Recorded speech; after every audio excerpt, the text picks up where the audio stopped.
Nunca creí en las historias de la ciudad. En la Ciudad de México todos tienen una, el primo que vio algo en el Metro Hidalgo, la vecina que jura escuchar pasos en la azotea, el taxista que no vuelve a pasar por cierta calle después de las 3 de la mañana. Para mí, todo eso eran exageraciones, cuentos que se cuentan para matar el tiempo mientras el semáforo de Insurgentes tarda una eternidad en cambiar. Yo era un hombre práctico, metódico. Arquitecto de profesión, acostumbrado a confiar solo en lo que podía medir con una cinta, calcular con una regla o justificar con normas de protección civil. El resto era ruido. Eso pensaba, al menos, hasta que el edificio Etelred entró en mi vida. Todo comenzó con los planos. Un cliente anciano, el señor Vance, llegó una tarde a mi despacho, en un edificio moderno cerca de Avenida Universidad. Traía una carpeta de cartón amarillento, de esas que ya no se usan, y olía ligeramente a humedad, como papeles guardados por décadas. Me contrató para evaluar la estabilidad estructural de su propiedad, un bloque de departamentos viejo y olvidado en una calle secundaria, de esas donde los puestos de garnacha sobreviven más que los propios edificios. Cuando desplegó los planos originales sobre mi escritorio, algo se sintió mal. El aire se volvió pesado, como antes de una tormenta.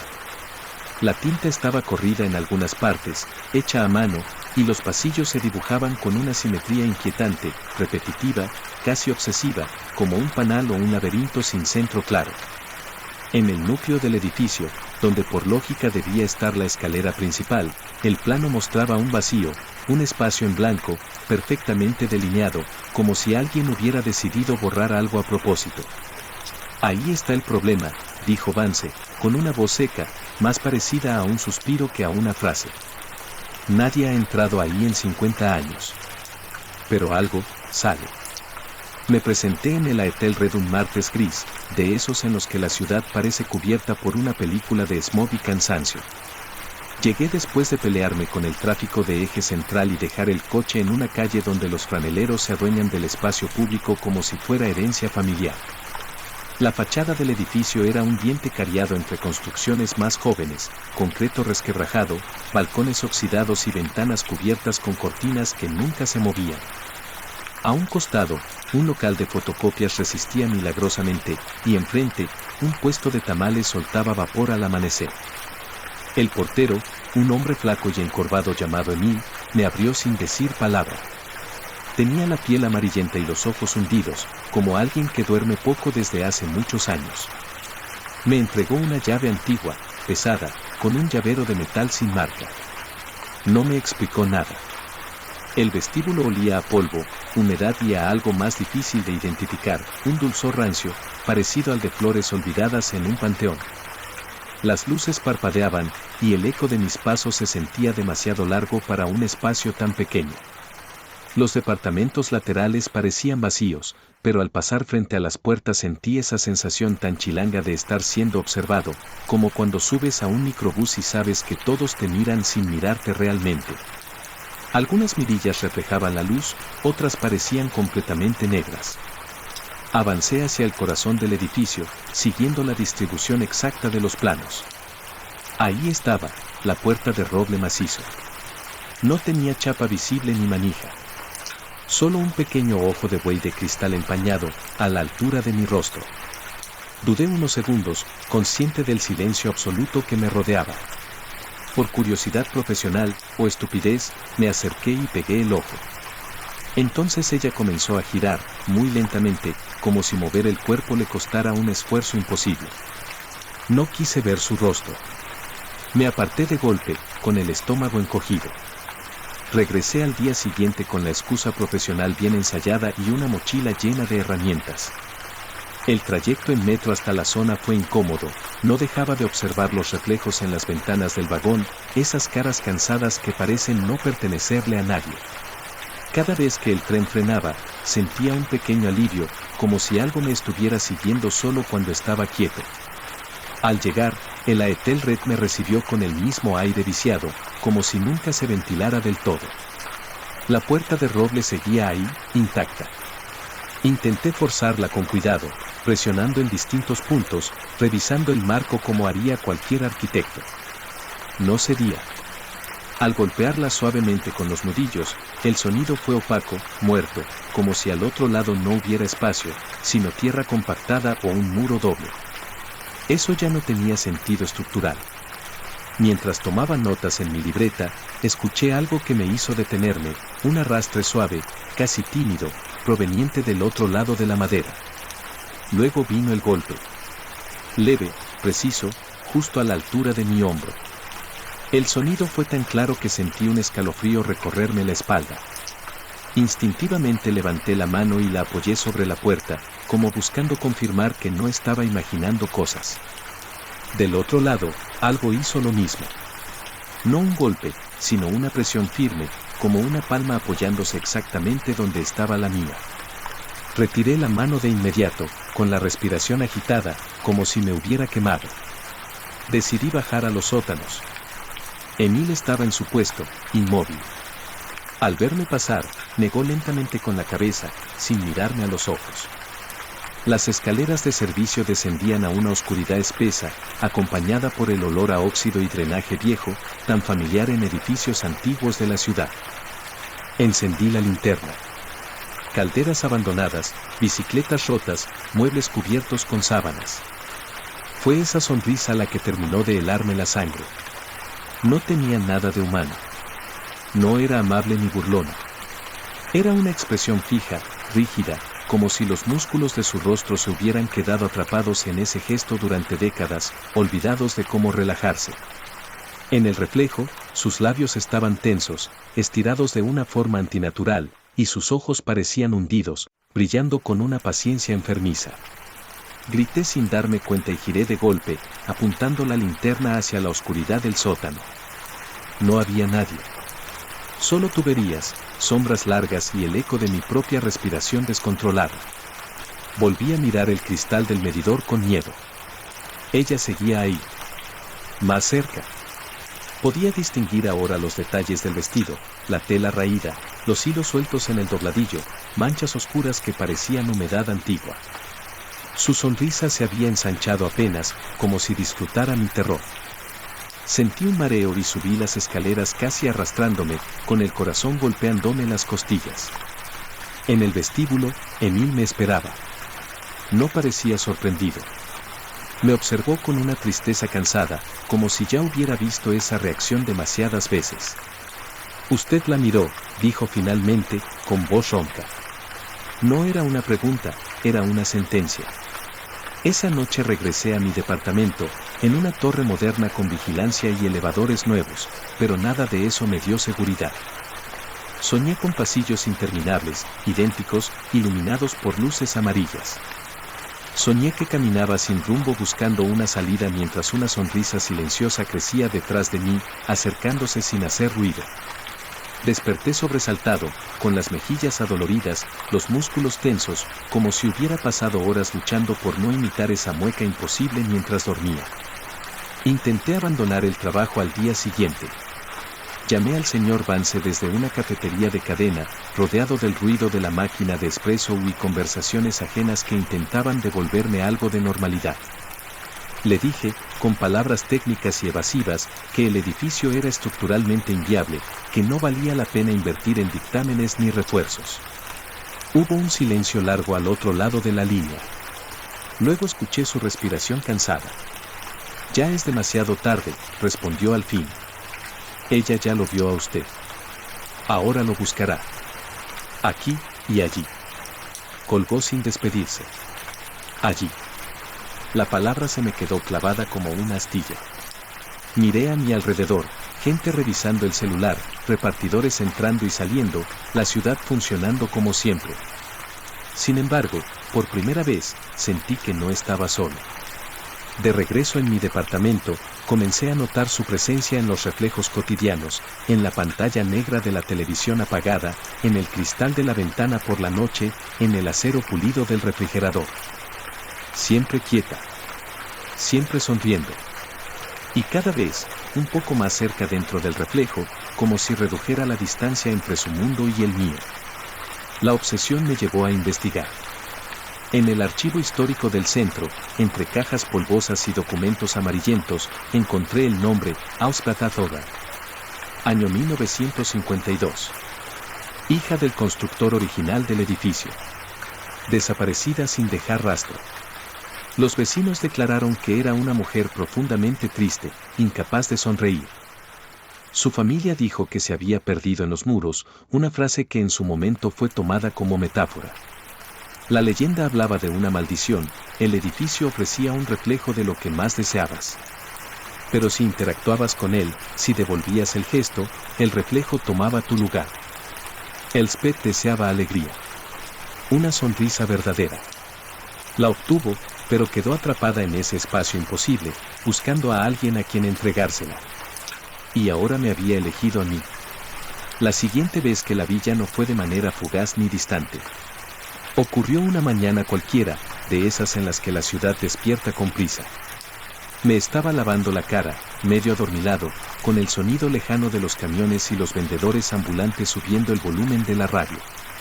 Al levantar la vista, ahí estaba. En el espejo del baño. Justo detrás de mi hombro izquierdo. No grité. No pude. Su presencia era demasiado real. Podía distinguir el desgaste de la tela de su vestido, el cuello ligeramente descosido, la palidez enfermiza de su piel, como papel viejo. Su sonrisa ya no parecía triunfal. Era una mueca tensa, cargada de dolor, como si sonreír le exigiera un esfuerzo constante.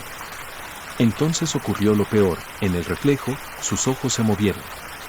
Me miraron directamente. Sentí un tirón físico en los labios, una presión helada que intentaba obligarlos a curvarse hacia arriba. Mis dientes castañearon mientras luchaba por mantener el rostro inmóvil. Apreté la mandíbula con todas mis fuerzas, hasta que el dolor me subió por las sienes. Gemí, apoyándome en el lavabo. Con un impulso desesperado, lancé el puño contra el espejo. El cristal estalló en fragmentos que cayeron al piso como lluvia. La imagen se desvaneció de inmediato, dejándome solo con mi respiración agitada y la sangre resbalando por los nudillos. Supe entonces que tenía que terminar esto. Esa misma noche volví a la Etelred. La calle estaba desierta, apenas iluminada por un farol parpadeante. Emil no estaba en la entrada. El vestíbulo se sentía más grande, más vacío. Me acerqué a la puerta de roble.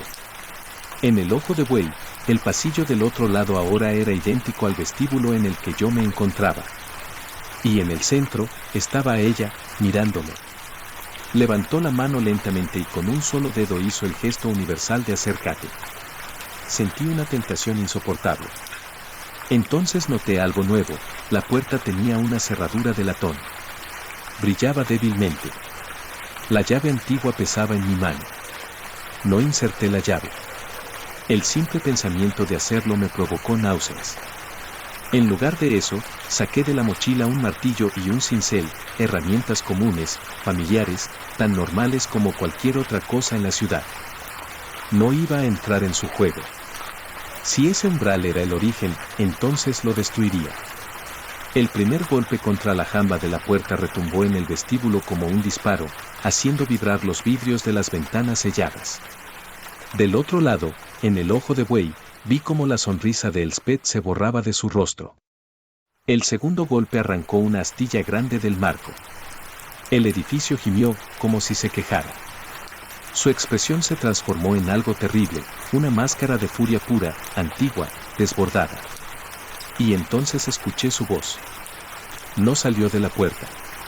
Nació dentro de mi cabeza, suave y sedosa, como un pensamiento que no me pertenecía. Solo una sonrisa, susurró. Es tan fácil. Déjame salir. Tú quédate. Descansarás. El dolor regresó a mis mejillas con una intensidad brutal. Sentí como mis labios comenzaban a separarse, estirándose contra mi voluntad. La presión era insoportable, como si manos invisibles me tomaran el rostro. Estaba perdiendo. Con un grito desesperado descargué todo mi peso en un último golpe directo a la cerradura. El sonido que siguió fue seco, desagradable, como el de un hueso rompiéndose. La puerta no se abrió.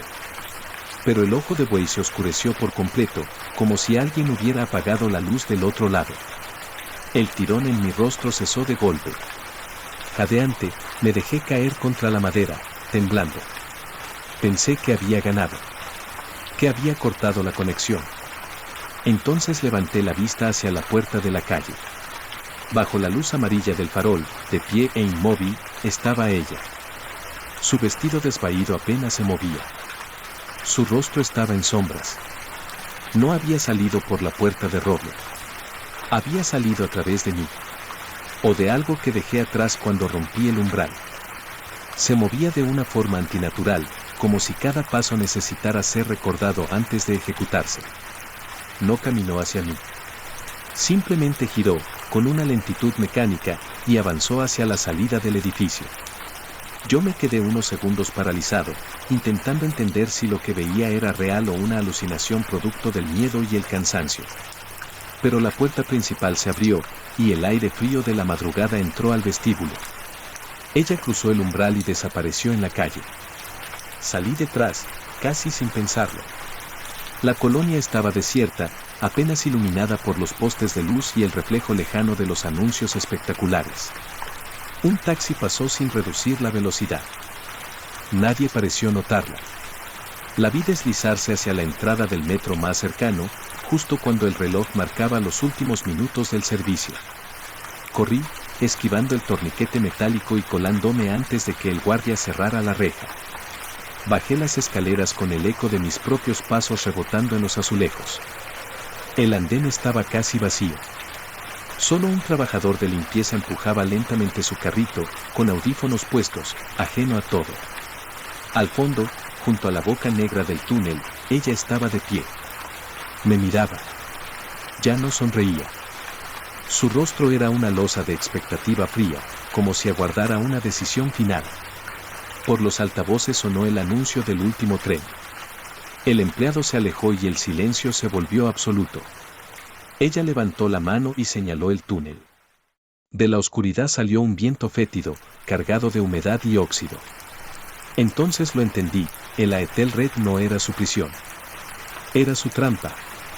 Esta ciudad, con sus pasillos, reflejos y espacios vacíos, estaba llena de umbrales. Ella era un parásito de esos lugares.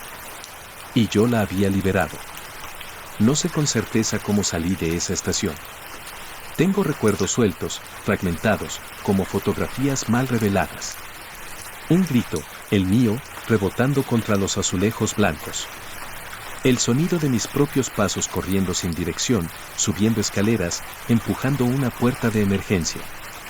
Recuerdo el aire frío de la madrugada golpeándome el rostro cuando salí a la calle, y el alivio momentáneo de ver un puesto de tacos aún abierto, con dos personas comiendo en silencio, como si el mundo siguiera intacto. Pero escapé del metro, no de ella. Desde entonces la veo en todas partes. En los charcos que deja la lluvia sobre el asfalto roto, en las vitrinas apagadas de los locales al bajar la cortina, en el vidrio curvo de una taza de café mientras intento mantenerme despierto. Siempre es un reflejo. Siempre está quieta.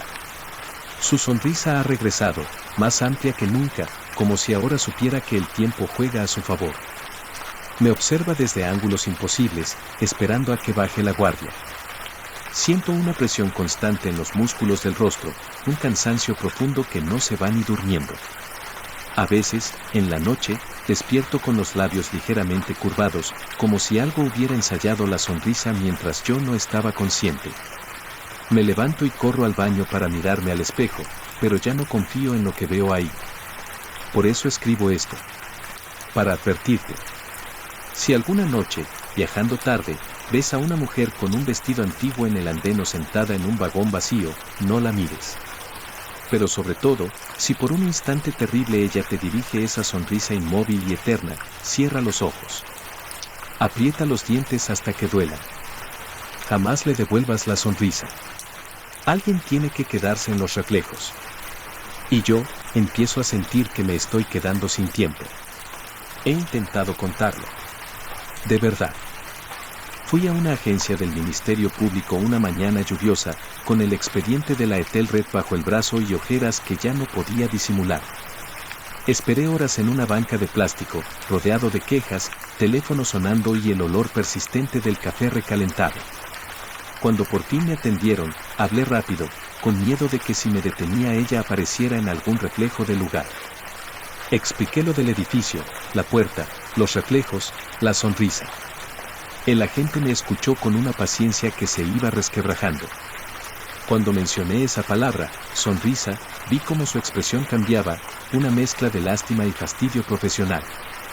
El estrés laboral pega fuerte, dijo al final, empujándome un folleto sobre burnout y trastornos de ansiedad. Descanse. Nadie cree. El señor Vance no volvió a contestar mis llamadas. El número quedó fuera de servicio. Volví a la Etelred días después y encontré el edificio sellado con tablones y cintas amarillas, como si eso sirviera de algo. Emil había desaparecido. Pregunté a los vecinos, a los del puesto de tamales, al de las copias. Nadie lo recordaba bien. Como si nunca hubiera estado ahí. Yo sé que el sello es inútil. Ella ya no está dentro. Está en los intersticios de la ciudad, en los reflejos de los parabrisas, en los ventanales del metrobús, en las pantallas apagadas de los celulares. Me sigue cazando. Duermo con las persianas abajo y todos los espejos cubiertos con telas negras. Aún así, ayer al servirme agua la vi claramente en el brillo del cubierto de acero. Estaba sentada en mi sillón, esperándome. Cuando me giré, el asiento estaba hundido y el aire olía a flores marchitas. El último recurso fue un medium. La encontré en los clasificados de un periódico viejo, en un anuncio diminuto que prometía limpieza espiritual. Vivía en un departamento pequeño cerca de la Merced. Su sala olía a incienso, tierra húmeda y veladoras consumidas. Me senté frente a ella sin mencionar sonrisas, solo hablé de reflejos, de presencias que se deslizaban entre espacios. No hizo preguntas. Me miró fijamente, y sus ojos, opacos por cataratas, parecían ver algo detrás de mí.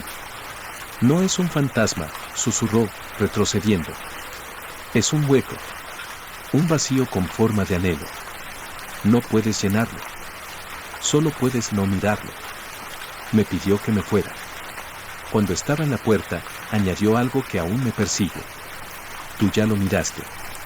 Y al desear entenderla, le diste forma. Salí a la calle y caminé sin rumbo, mezclándome con la gente, con los rostros cansados del metro, con las prisas ajenas. No miré atrás. Pero ahora cada persona que se cruza conmigo es una posibilidad. ¿Y si ya es ella? ¿Y si sin saberlo le devolví la sonrisa a alguien que ya no era humano? La paranoia es su alimento final. Y yo estoy a punto de saciarla. Si lees esto y algún día nos cruzamos, recuerda la advertencia. Porque puede que yo ya no sea yo. Y puede que no pueda evitar sonreírte. Ha llegado el final de esta historia. Si has llegado hasta aquí, en verdad te damos las gracias por acompañarnos en este viaje a través de la sombra. Tu tiempo y tu atención son el regalo más valioso para este canal. Si el video te hizo reflexionar, te generó una inquietud o simplemente te entretuvo, considera dejarnos un like. Esa pequeña acción nos ayuda enormemente a seguir creando. Nos encantaría conocer tu opinión. ¿Qué fue lo que más te impactó de esta historia?